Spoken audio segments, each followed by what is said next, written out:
Rochester's mayor telling News 8 getting a contract renewal approval for emergency medical services with AMR. Getting that wrapped up, he says, is one of the top priorities for him over the next month. The current contract expires as of November 30th. This new version, also described as an amendment, would extend those services through 2026. Isabel Garcia looked further into this for us today and filed this report. Rochester Mayor Evans is proposing an extension, including amendments for a longstanding emergency ambulance service in the city, AMR, along with taking the contract to 2026 following its expiration on November 30th of this year.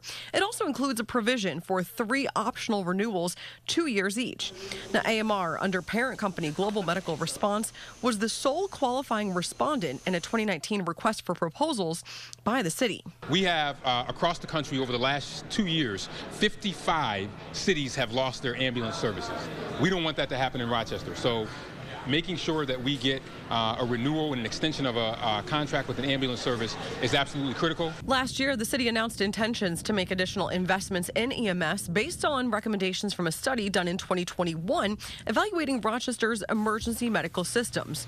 According to that study, the Flower City's current emergency response design includes having the fire department respond to up to 30% of the total community demand for EMS incidents, nearly all of which are responded to by AMR. We have, and as part of our FIT study, we've looked at things that the city can do to actually take some of the stress off the ambulance services. So how can you work with the fire department to help make ambulance services even better? And we are looking at some of those options as well. Tim Frost is the regional director for Western New York with AMR. He tells me there are complexities within the emergency response system as a whole, adding AMR and the city have been closely working over the past several months on the contract proposal. I really appreciate one of the comments in Mayor Evans' press release yesterday, and that is community education, community engagement in the idea of making sure that the community understands what's available to them.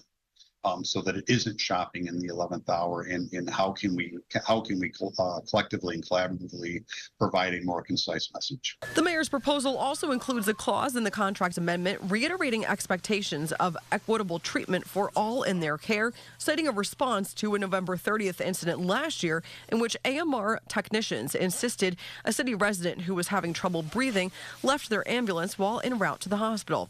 That patient later died. The mayor's contract proposal has been sent to City Council for review. Reporting for News 8, I'm Isabel Garcia.